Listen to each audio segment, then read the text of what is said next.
I'd like to welcome you to our latest webinar, Sharing Good Practice. This webinar will provide you with the opportunity to reflect on the key areas being faced by schools and colleges.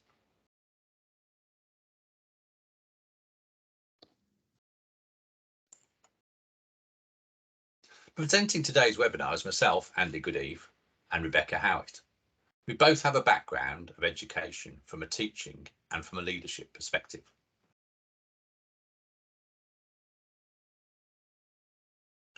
Life is all about sharing. If we're good at something, pass it on, as the quote from Mary Berry said. Educational and teaching expertise is a powerful gift, especially when it's shared. Sharing each other's experiences can help to discover successful strategies and promote their use in the classroom. Some teachers may have previously solved problems using strategies and resources, similar to those who haven't yet been able to solve them. Sharing teaching best practice should be seen as an integral to the role. After all, teaching is a collaborative process. Helping our colleagues and sharing successes can help not only teaching quality, but our students' outcomes.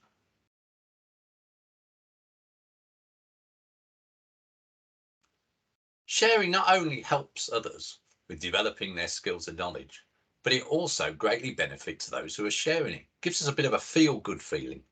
Nothing helps to effectively show the success of what someone already knows than passing that knowledge on to others. Sharing skills and knowledge means opening up new conversations to a new perspective, helping others to develop and grow. Sharing good practice builds a person's reputation and credibility in that organisation. Rather than telling people that they're an expert, sharing experience with others allows others to discover it for themselves, what an expert that person truly is.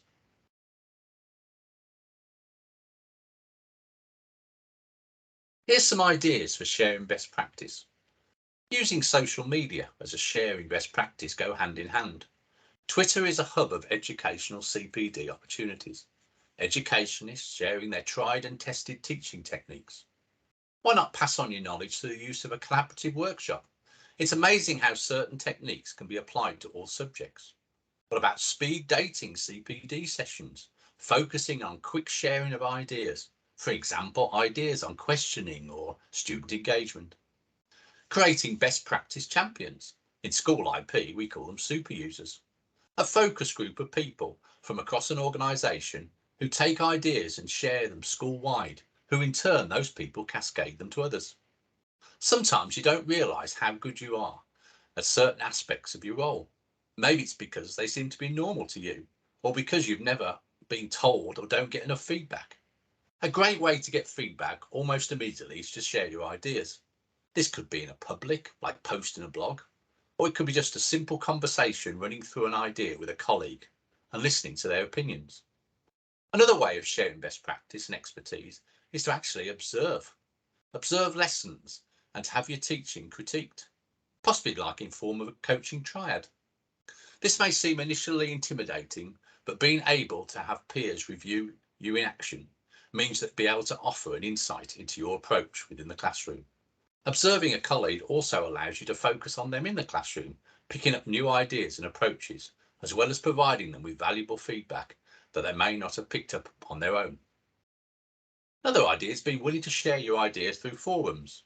Do not think of own ideas as being not worthy, just because they're unnoticed. Be prepared to engage and go out of your own comfort zone to share those ideas.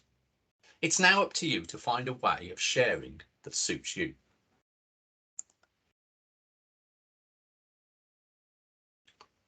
Small actions at the beginning can cause bigger and bigger actions, ultimately resulting in a huge change in your organisation. By the leadership providing plenty of opportunities to take in professional discussion and contribute to decision making, the organisation will rapidly develop its approach to sharing and collaboration. It will expand beyond the boundaries of one place, as staff have an appetite to discover good practice, sharing ideas and discuss successes and failures in a non-judgmental environment. It also has the potential to be expanded to involve students and pupils to contribute more to that teacher's development. It's now time for me to hand over to my colleague, Becky, who will talk you through how SchooliP is able to assist in sharing good practice. Thank you, Andy. So there are some really good ideas there from Andy, and I'm just now going to have a look at how you can use the IP platform, School IP, College IP. So there are ways that we can share evidence. We can share that between a number of people or just a single person. We can going to have a look at video annotations for analysis and calibration purposes, adding collaborators, sharing documents, adding blogs for messaging, and adding blogs for the wider sharing of news. Okay, so I'm going to jump out of here and into a user. Now, this user is Jessica, and she's a teacher. And at times throughout this presentation, I'm also going to be showing you what the middle leader sees, and then what the administrator or the head teacher sees in this system as well. Okay, so let's say I'm Jessica, I'm logged in, I'm a teacher, I'm going to go to my portfolio, and the first thing I'm going to show you is how she might add some evidence to share.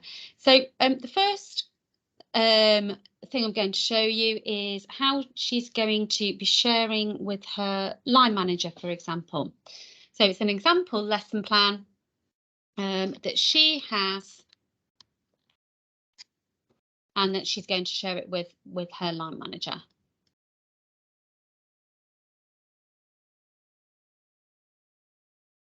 Seem to be on go slow on the internet at the moment. I'm working from home today. Been having a few issues in the local area. Here we go. Okay, so Jessica will go to evidence, and you can see already that she's got quite a bit of evidence there. Some of that she's shared, as you can see from this icon here. Some that she hasn't, it's just for her. She's going to go to what next, and she's going to add evidence. And she's going to add a file type. You could add a text or a URL, but she's going to add a file type. I'm going to select the file first from my computer, and it's a lesson plan. So the purpose of this is the line manager has asked the staff that he manages to research on some new lesson plan formats. Okay, I could link it to something else that's going on in my portfolio, the blog or the objectives or the objective actions and monitoring, but I'm not going to, it's not necessary. What I'm going to do, I'm going to share it straight away. So if I click on users, because I want to share this with my line manager, Daniel, and all of my collaborators are always automatically selected anyway. Okay, so I could just take off those collaborators. I don't need to share it with them and just keep Daniel on. If I wanted to share it with anybody else, I'd click on the sharing tab, and I can share with individual users, and it opens up a list of the individual users, and I could share it like that if I was sharing it with anybody else. Or I could share it with the department if your departments are set up in your school, or indeed the whole school or the whole trust, or absolutely everybody who uses School IP. You might not want to do that. Okay, I'm going to leave it as just showing it with Daniel. So I'm going to add that in. So now Daniel has got that lesson plan template shared with him, and when he logs in, he will find that, he will get an email, and he will find that in his sharing feed. Okay, accessible here on his site. So that's one way to start sharing. Okay, and so let's go back to Jessica. And the next sharing I want to show you is video annotation. So this really is sharing best practice. So if I go to evidence again, I can see that one of these pieces of evidence is a video. Okay, now this can be an uploaded video from the net or from elsewhere. It could also be a video recording of Jessica's own teaching and learning practice. And she could have taken that with the School IP, College IP free app, freely downloadable on Apple and Google Play. Let's see what that looks like then. So that's been uploaded as a piece of evidence. like we've just seen. This time I'm going to click on the image of the video. Okay, and I can see the video. So let's see that is Jessica, who's recorded her own practice. Really fantastic tool for self-reflection, but also sharing with others. So what Jessica's done, she's played the video, just got the sound turned off there.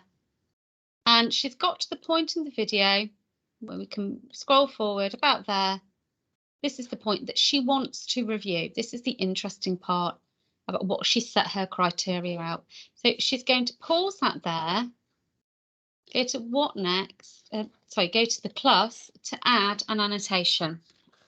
So she's going to make a comment about whatever it is in teaching and learning. That's her focus for this recording. Whilst I'm here, I've got the usual editing features and functions of a document, a text document. I've got tables, I've got links, I've got pictures, etc. And I'm going to add that in. Now, as you can see, here it is.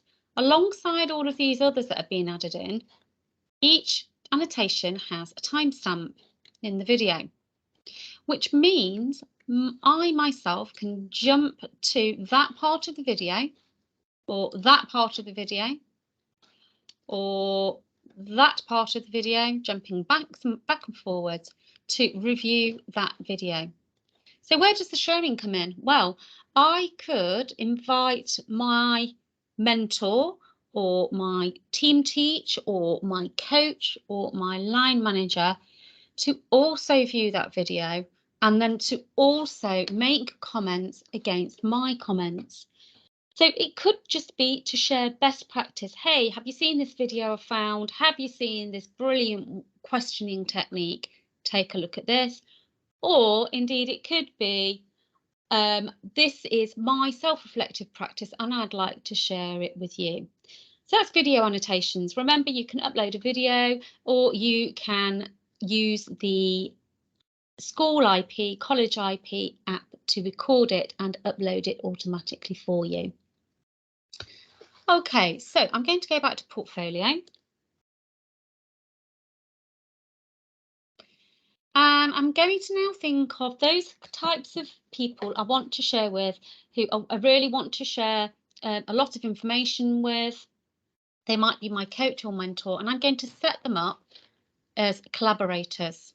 Okay, so a collaborator in this instance, we've got the examples here. I'm just making that a bit bigger. We've got pastoral support manager, we've got the head teacher, we've got the assistant head, and we've got a teacher and coach. Okay, so the reasons why they are collaborators is so they can see certain elements of my portfolio here, and they can support me, they can communicate with me via the activity feed and blog. They've got a view of my objectives and monitoring if necessary. So how do we set this up? Well, you need to be Jessica's line manager or an administrator of the system. So I've just swooped across Daniel Simpson, who's her line manager, and Daniel would go to My Staff,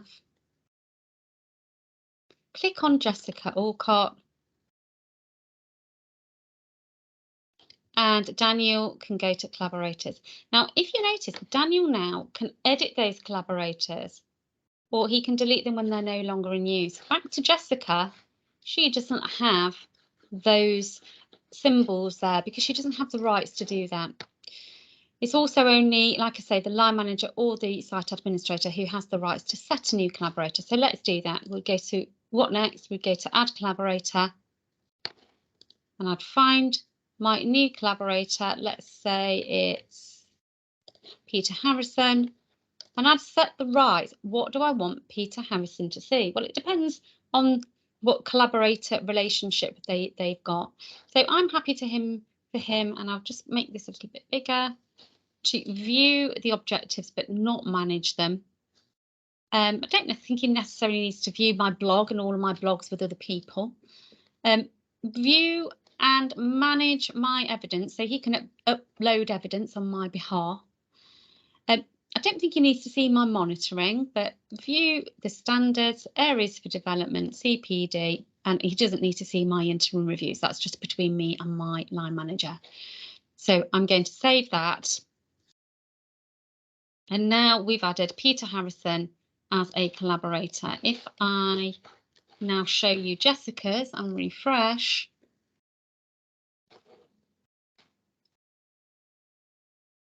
there we have Peter Harrison now, who is a collaborator. So once you're a collaborator, what do you see? Well, Peter Harrison isn't a line manager and isn't a collaborator to anybody else. So what he will see now, he will see this home tab, and he will get this addition of my staff tab here, and he will get Jessica Olcott. And when he clicks into her, he won't see the whole portfolio. He'll just see what we've given him. And then he can start collaborating with Jessica on any of those areas. So that's collaborators. Okay, so now I'm going to move to documents. Okay, so I'm still logged in here as the line manager, Daniel Simpson. And we have a new module here called documents. So just a great way to share documents with all of the members of the team and right across teams as well. So here we go. We've got a couple of documents shared here. We've got a newsletter just sitting there by itself. We've also got a maths department folder. And if I click to open the folder, I can see that I've got an assessment document here for maths that is there ready to be shared with all members of the team. So whilst that's opening, let's work out how we do this. Okay, so given the permission, which this line manager does have, he can add a document and he can add a folder. Not everybody can do that. Let's see what Jessica can do. All she can do is see what's loaded there. So she doesn't have the ability to add in, as you would expect, really. Okay, so the first thing I would probably do as a line manager is not add a document, I'd add a folder. Okay, and let's say we'll call this one the English department. Put a little description in there if necessary, and add and open that one. And I've opened it. So now I can add a document in that open folder, and I could say that this is an English lesson plan, and I put it in here so everybody can see it. I'm going to select that file to put that lesson plan in and add that in. So there we have it. So I'm going to go back to documents using my breadcrumb trail, and when a few moments have passed, that folder will be created. I've created it in the maths one. So I should have just gone back to the first level and created it from there. So you get the picture. I should have just gone back there. Silly me. Okay. So I'm going to move on without further ado. I'm going to think about now communicating with Jessica. So I'm the line manager. I'm going to think about communicating with her. Okay, and how we can share our ideas. So the way that I would do that, logged in as the line manager here, I would go to my own portfolio.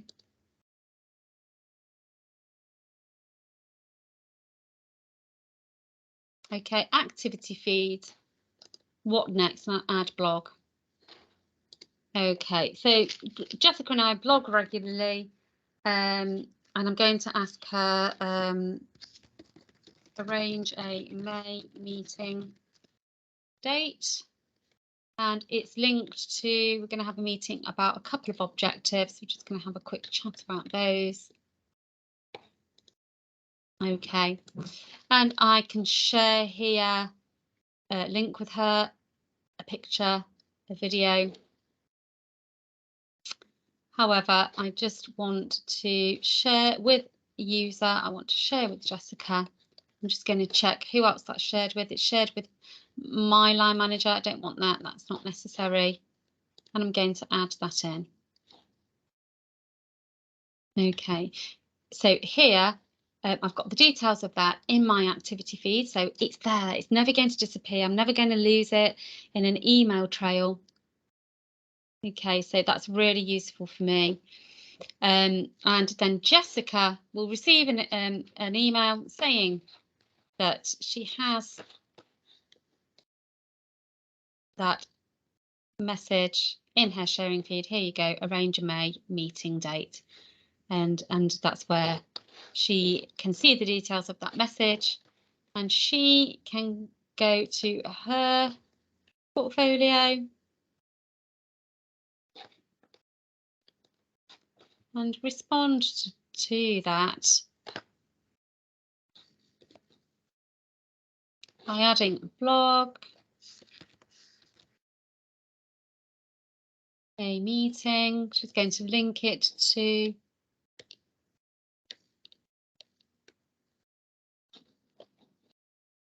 or she could link it to those objectives again. That one and that one, and answer back. And again, it's all there in Jessica's portfolio. Okay. So that's how to add a blog.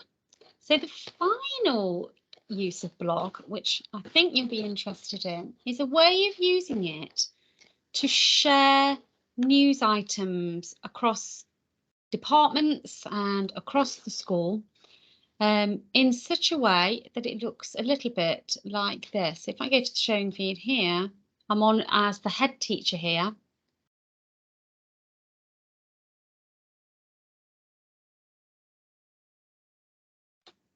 Okay, and I can see everything that has been shared by me. So there I am, that's me, Marie Hughes. Okay, I can also see in my sharing feed here that's shared with the head teacher all sorts of information that's flowing across school. So here I've got some information, I'll just make that a bit bigger from myself, from Daniel Simpson, the line manager, how to identify gifted and talented, another gifted and talented one, behaviour management tips video, which is a live video in there. Also some new assessment spreadsheets, etc. But there are also some blogs here from me, from the head teacher. So the idea there is that you're using it as a news feed and you're selecting the people who you want to feed that to. So my idea is that I am the head teacher. I am going to go to my portfolio and I'm going to share it as a daily briefing. I'm going to go to what next, add blog, subject, and it's the 6th of May, daily briefing. Oops, there we go. Hang on. 6th of May, daily briefing. And I can link it to head teacher notification. So I want to keep them all together and link it to the head teacher notification. I can always as well create a different type. So this is school business. Okay, here I would put my daily news. I can insert a link. So use this for info.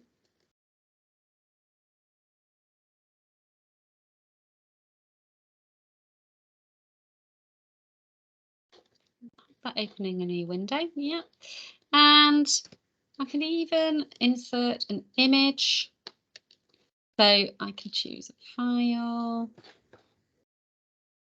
or I could just take a web link there. Okay, and add that in. So this time when I'm sharing, I want to share with the whole school. I want everybody to have that. Okay, I'm going to add that in. So every day or every other day, however often that happens, the head teacher creates these news flashes.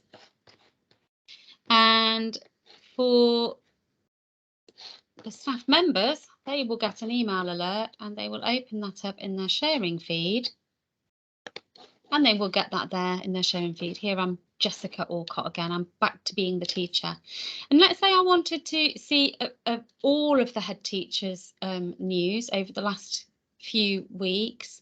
I can filter on staff member, filter to Marie, who's the head teacher, and search for that. And here I've got all of my news items together. Equally, that could be all of my G&T items for my G&T leader or my assessment lead or whoever else. So I can review all of that. So as you can see, you can use SchoolIP in many, many ways for sharing and for collaborating. I hope it's given you some ideas. If you have any questions, then please don't hesitate to get in touch with any of us at SchoolIP. That's Steve on customer care, or Becky and Andy, customer success managers. Don't forget that we offer free and unlimited training to our customers. You can book yourself or your staff in for a session on anything, on any of what we've just heard about, but on anything else as well. Now, this and other webinars are all on our website at deventioeducation.com in webinars. So please do have a look at all of the previous webinars. It will give you lots of ideas how you can use the system. So again, please don't hesitate to get in touch using those details there. Andy, do you have anything else to add before we close? No, Becky, I think that was really comprehensive. So thank you very much. Thanks very much, everybody. Bye-bye.